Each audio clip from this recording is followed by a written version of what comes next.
Good morning, all you beautiful people tuning into Next Level Radio. If you're on YouTube, you can see we got a little bit different look, okay? That side shot was doing great, but when we're solo, you get my pretty face and my pretty face only. So I hope you guys listened to last week's podcast. And everything I talked about last week, because I want feedback. I do this for feedback. That's it. Okay. Today I'm in a lot better mood than I was last week. I was yelling, I was cussing, I was screaming. I'm still gonna cuss because I cuss all the time.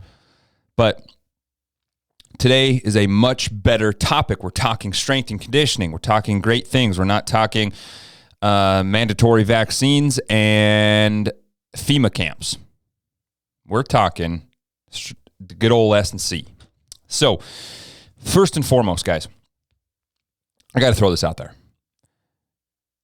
I am very confident that we have, as a company, have the best strength and conditioning programming for athletes, for military, LEOs, firefighters. And that locked and loaded program is no freaking joke. Sadly, the only way you get views on standard social media nowadays, take your shirt off, show a little of this, show a little of that, and you can get what you want. Unfortunately, performance is not all about that. Performance is not all about how do you look. It's how do you perform. A lot of times when we're going out getting warmed up for college football, when I play college football, you look at the guys and they got the big-ass arms, barrel chest, and you look at him, you're like, I'm going to roll his ass all day long. I am going to roll his ass all over the freaking field. The guys that got the fat ass, the tight hamstrings, and the big hips, that's the guy you want to stay away from. It ain't about looks, ladies and gentlemen. Locked and Loaded is all about performance. So reach out. You click that little beautiful link in the bio of Instagram. You click Locked and Loaded. You get signed up, and you turn into a savage. Just like that. So just wanted to talk about that before we get into anything today. And today's fun. Today's different because it was brought to my attention from other people in the industry that I cannot freaking believe that this is still a stigma in what we do in strength and conditioning. It's crazy. However, it needs to be talked about because obviously it's still a thing.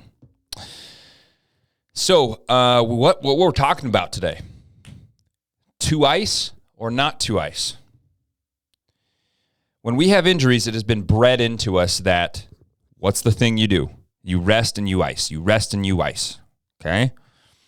So I want to give you guys the quick and easy and give you guys a perspective that hopefully can break a perspective, can teach an old dog new tricks.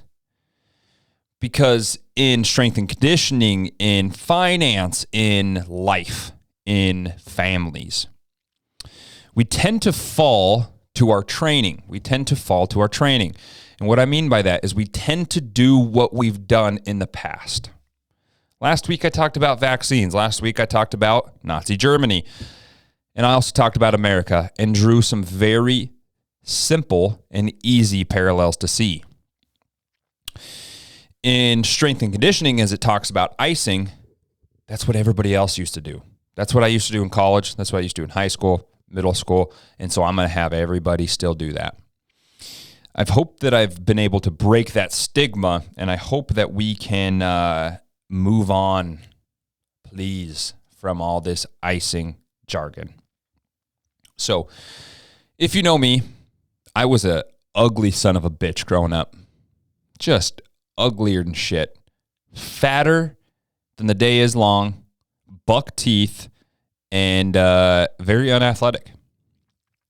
And then there's this beautiful thing called testosterone and this beautiful thing called puberty. And it was the best time of the year, the best time of my life, you know? But during that time, I tried to snowboard, dog shit awful, couldn't stand up, couldn't do a damn thing.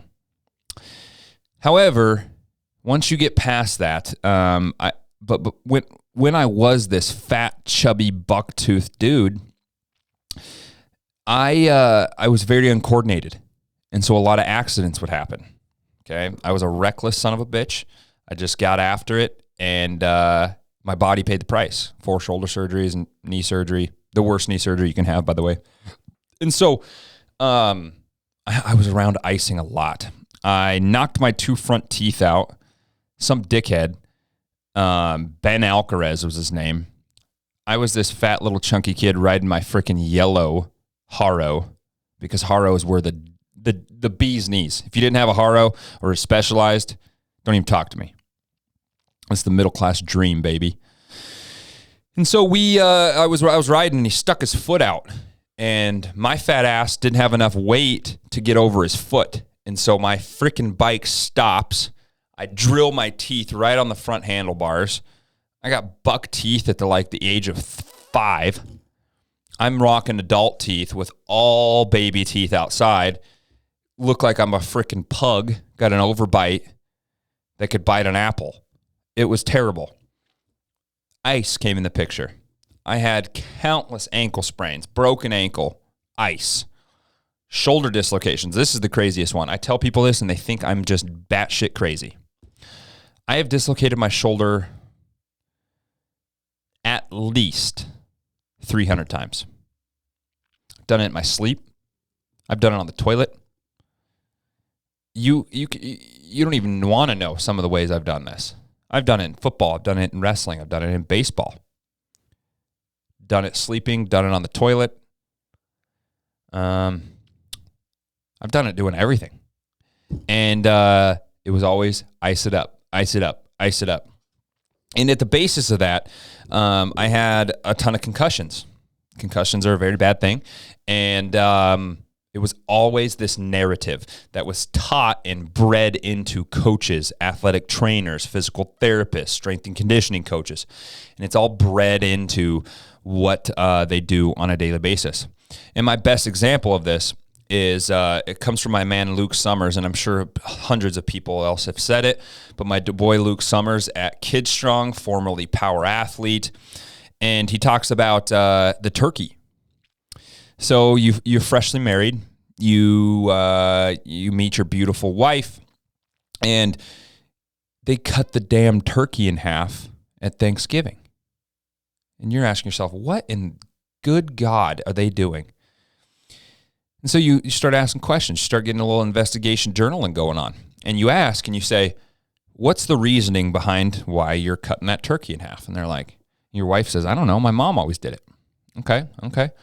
So then you go talk to the mom. And you ask the mom, why in God's green earth are you cutting this good turkey in 2? And she said, well, I don't know. That's always what my grandma did or my mom did. So then you talk to old Granny. She's down at St. Luke's, losing her mind, and you ask her, and she remembers. Granny, why do you cut the turkey in 2? She said, well, when we were growing up, we had an oven that was too small. We couldn't fit both turkeys in it, so we just cut it in half.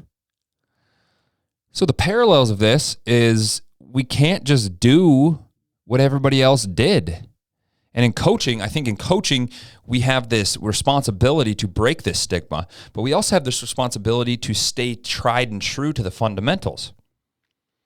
So it's this balancing act that we have to follow all the time. But the biggest way to find this, the best way to find and battle this bullshit of should I do this, should I not do this, is research. And research does not lie. Biases do lie. But this one is clear cut, and you'll find out that this is very clear cut now that we have the research that we do. So, where did all the icing come from? Why do we ice everything? We ice a sprained ankle. We ice a freaking toe jam. We ice a bloody nose. We ice everything. Where did this come from? The earliest bouts, the earliest documentation we have of icing goes back to ancient Greece. And we're dealing with much worse things than just a sprained ankle, this, that, and the other. We're talking wound packing, Okay, so early on in our war history and all the way back to ancient Greece, we find medics packing wounds with snow of some sort, getting that vasoconstriction so that we can't have enough blood flow. In that perspective, in that instance, yes, we need to stop blood flow. Nowadays, we would tourniquet that. However, at that time, this is the best way to stop blood flow to an affected area. And you'll find that this whole conversation is about blood flow. This whole conversation gets back to, can we increase or decrease the blood flow? And so ancient Greece, we do all that. In the 1970s, chirokinetics or chirotherapy, chiro cuffs you've probably heard of, becomes a gold standard. So we have an injury, we have a basketball ankle sprain, we have a shoulder dislocation, we need to ice. And the problem with this is over time, we have opened this window for icing upwards of weeks, 2 weeks, months. And then it becomes something that we just do because. And so today I want to provide that narrative, provide that perspective for you so you guys can really see what should we be doing. And I tell this to a lot of my clients, and it's still to this day something they think that they should just ice. And we'll get over where ice can come very positively into the picture. So naturally, no matter what happens, whatever the incident is, our body is very good at shuttling blood in and out of an affected area. Okay, so we have a ankle sprain is a lot of the good examples. Naturally, when we have that ankle sprain, our body is going to decrease, constrict the amount of blood that goes to that affected area. And so naturally, we have this tendency already, okay? Our body already knows how to fix that.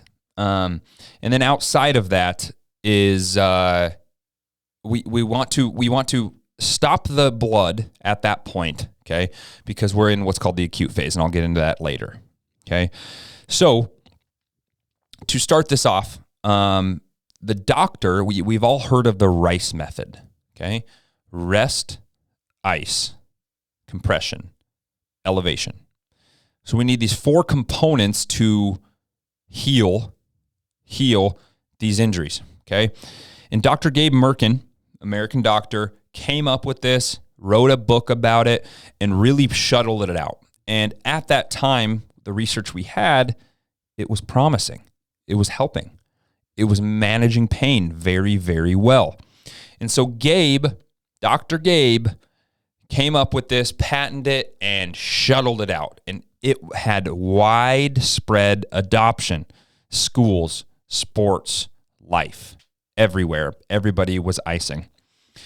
And sadly, to this day, being the strength and conditioning coach at a university, owning my own gym, being around general population and athletes, very sadly, I have this discussion for a reason.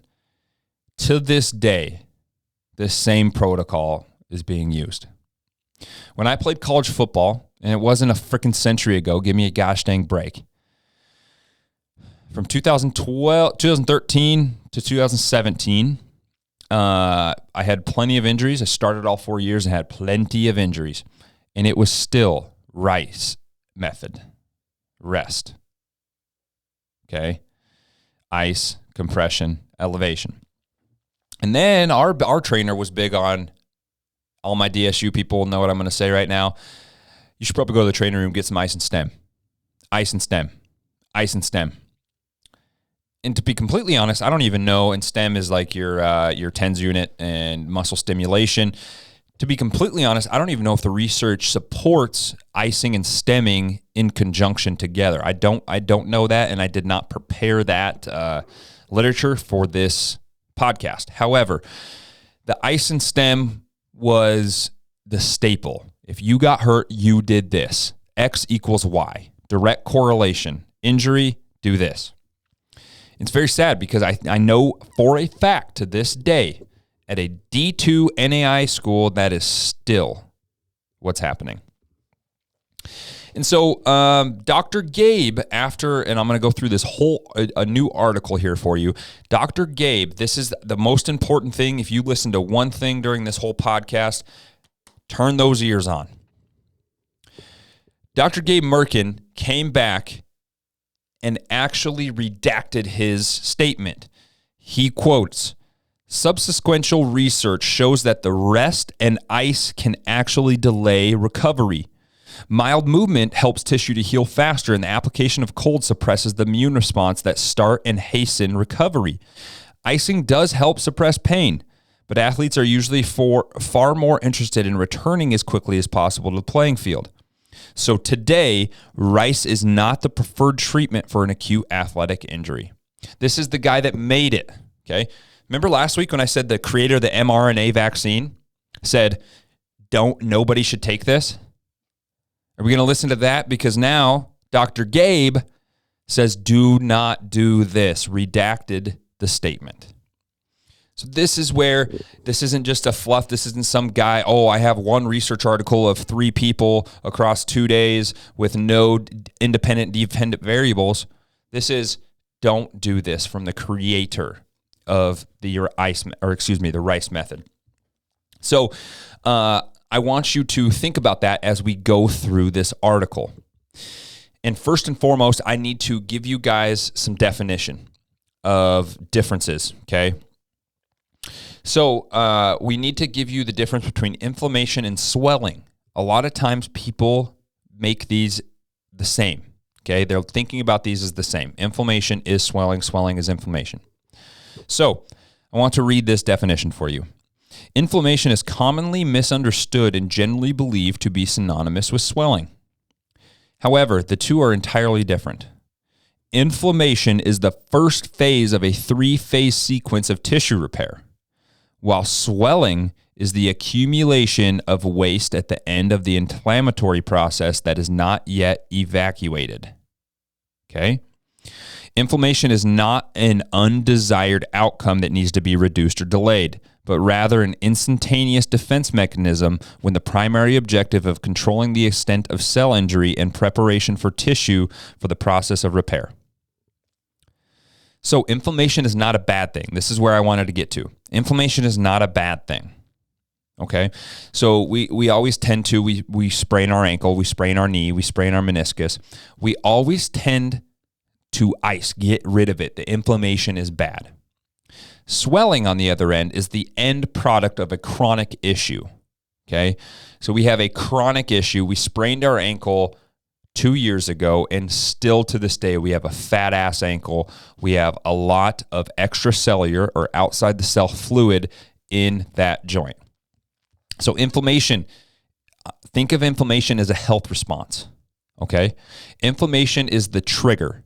So as soon as you get an injury, the trigger of inflammation is pulled, okay? Inflammation starts setting in. It's a health response for our immune system, our immune response to start healing the tissue, healing the cells, okay? So I want to get that out of the way right now. Inflammation and swelling are not synonymous. Inflammation is a health response. Swelling is an end product of a chronic issue, okay? So very importantly, to put that aside. So the Sports Journal, the Rice Protocol is a myth. Review and recommendations. I got a few things just to go over here. I went through the whole thing. So on May 23rd, 1962, 12-year-old Everett Eddy jumped on a freight train in Somerville, resulting in his arm being completely severed from his body. The young boy was taken to Massachusetts General Hospital, where Dr. Ronald Malt, a young chief resident, attempted to save Eddy's detached limb.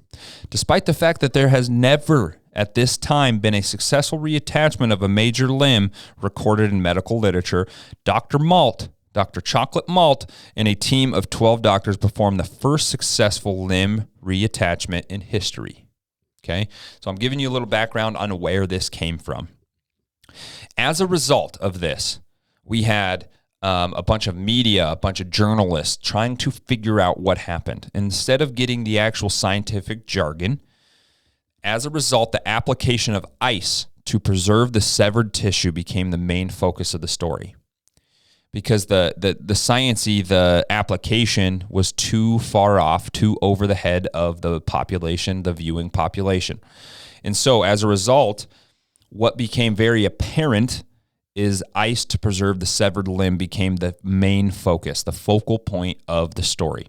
And so this is where we really start. This is 1962. And like I said, 1970 comes around. Chirokinetics and chirotherapy is the mainstay. Okay? So this is where this came from. This was quickly accepting the notion that an injury should be treated with application of ice regardless of severity or how it happened. So in 1978 now, Dr. Gabe Merkin released the sports medicine book and coined the term RICE, like we talked about, okay? So he says we need to rest, ice, compression, and elevation of all injuries, okay, all athletic injuries. The public perception for over 4 decades continued to be this. Dr. Gabe at the time was presenting the best research possible, what he knew to be the best. Again, I told you he redacted this, and now it is something that we do not want to pursue. So, what happens to your body when we have an injury? This is the very most important part. So again, we'll say it, inflammation is a health response, swelling is an end product of a chronic issue, okay? So what happens to our body? We have to figure this out to get to the end of the puzzle. What happens to our body when we have an injury, whether that's an ankle sprain or a severed limb? What happens in the body? So when any homeostatic structure of any body's tissues are compromised due to trauma, the same sequence of physiological events will occur regardless of whether the compromised tissue is a muscle, tendon, or ligament. So just as stress is filtered in and our body elicits a response, stress is stress, injury is injury. So we're going to have the same physiological response whether we have a severed limb or an ankle sprain. And these 3 phases, again, are number 1 being inflammation, number 2 being repair of that, and then we have remodeling. So we have scarring, okay? You think about a scar formation, that's the remodeling phase of our body, giving us the cells we need to remodel the tissue. So, again, inflammation is good. And it's got a very bad rap, It's like the vegan community. It's just got a terrible rap. For a good reason, because the vegans are freaking nuts. Have you ever seen the vegan teacher on TikTok? Holy shit. I got in an argument with her. She talked about you shouldn't be eating meat, you should do this, while she looks like a freaking paper bag crumpled up 6 times in the floorboard of your pickup. She looks like shit. Absolute shit. Look up the vegan teacher on TikTok. My gosh. If you want to look like her, go do it. But holy moly. So, as waste products produced by macrophages and neutrophils in our body begin to accumulate around the damaged site in the form of fluid, the body relies on the lymphatic system to drain it. So our lymphatic system, now we just had the injury, the inflammation is starting to set in. Now our lymphatic system is pushing the push to start. We're getting going. We're trying to get this stuff out. Okay, we're trying to get the lymph out. So as a result of reduced blood flow, so our body starts to reduce that blood flow. We just had the injury. The tissue is subject to a hypoxic or a low oxygen state, which can result in tissue death and permanent nerve damage. There are several studies that suggest cyclical application of ice is beneficial with the pain management of soft tissue injuries. Chirotherapy for 10 to 20 minutes, 2 to 4 times per day for the first 2 to 3 days is helpful in promoting early return activity. Very important there that we look at what this says. So we have this injury in the acute phase, and I'll talk about it here in a second. The acute phase, inflammation sets in, our body starts restricting blood flow to the area. Inflammation sets in. As soon as inflammation sets in, our lymphatic system starts to start up. Our lymphatic system's trying to drain out all these fluids, all these extracellular fluids out of the injured tissue. We get a low oxidative state or oxygen state, and then this is where ice seems to come in all the time. And so what research shows now, setting aside Dr. Gabe, what research shows now is that 10 to 20 minutes for the first 24 to 48, maybe 72 hours, but keep it within 24 to 48 hours. Ice is very good for pain management and can help assist the lymphatic system in shuttling of waste product. So it does show that this can help to return to activity sooner. Pain management wise, it's great. Okay. So we have to find this happy medium between icing for 3 weeks because you freaking got a hangnail and not doing it at all. So very basically 10 to 20 minutes, 24 to 48 hours. That's the recommendation. So what I want you to think about now, I'll give you the quick and easy and then we're done for the day. All right. So that study, Dr. Gabe Merkin, and then Dr. Robert Silverman. Dr. Robert Silverman is Rob Gronkowski's chiropractor, doctor, and I have had the pleasure of meeting him and being in his inner circle and learning from him. When I got my concussion this last winter, almost a year ago, I didn't tell a lot of people, but I was having very serious short-term memory issues. I was getting aggravated because everybody could tell when I'm on the phone, I couldn't recall. I couldn't tell a story. I couldn't do things that I normally would. Well, Dr. Robert Silverman has his entire protocol for concussion nutrition, concussion prevention.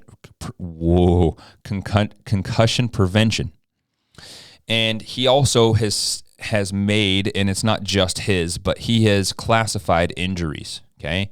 So when we have that initial injury, we talk about it, inflammation sets in, we have this health response, our lymphatic system starts up, we start draining this end waste product. This is what's considered our acute phase, so 24 to 48 hours. So my recommendation, due to the research, okay, is 10 to 20 minutes a few times a day for 24 to 48 hours at the most. At the most, okay? We start icing after this, we're actually going to be impeding the healing process. We can't get enough blood flow. And again, I talked about this. This whole topic is about increasing and decreasing blood flow. There's times for both, and we need to figure that out. So 24 to 48 hours, 10 to 20 minutes a few times a day, icing after acute injuries. So that's the acute phase. Then we get into the chronic phase, and this is where swelling comes in. Swelling is the chronic end waste product. So this is not good. We do not want swelling. This puts us in a very negative state, okay? So we have our acute and our chronic stages. We do not want to ice anywhere outside of the acute phase. So what do you do after that? What do we do after the acute phase? Heat and movement. Heat and movement. There are some modalities. There is a lot of modalities outside of that. Deep laser. I like high-powered lasers way better than ultrasound. Ultrasound is good compared to nothing, okay? So we need to figure out the issue, the underlying issue behind why that ankle sprain happened. So if it's a non-contact injury and you strained your meniscus, the strength coach needs to be slapped upside the head.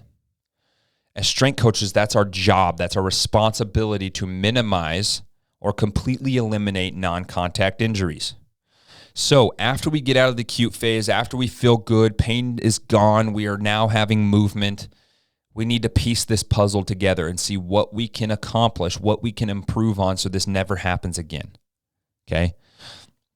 So we need to ice in the first 24 to 48 hours. After that, heating blankets, heating pads, whatever it is, laser, but then pain-free movement. Range of motion could be reduced, so we need to find this happy medium.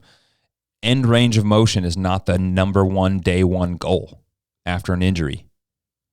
It's the day 5, day 10, day 100, whatever it is, depending on severity. So The overarching protocol. You have an injury, 24 hours to 48 hours, 10 to 20 minutes a few times a day, icing. After the 48-hour mark, let's start getting moving, people, okay? We need heating blankets. We need lasers.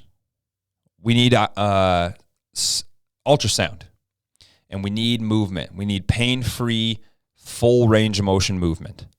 And this is how we return to activity quicker. This is how we get off the bench. This is how we get back to practice. This is how we reduce this time spent riding the pine, okay?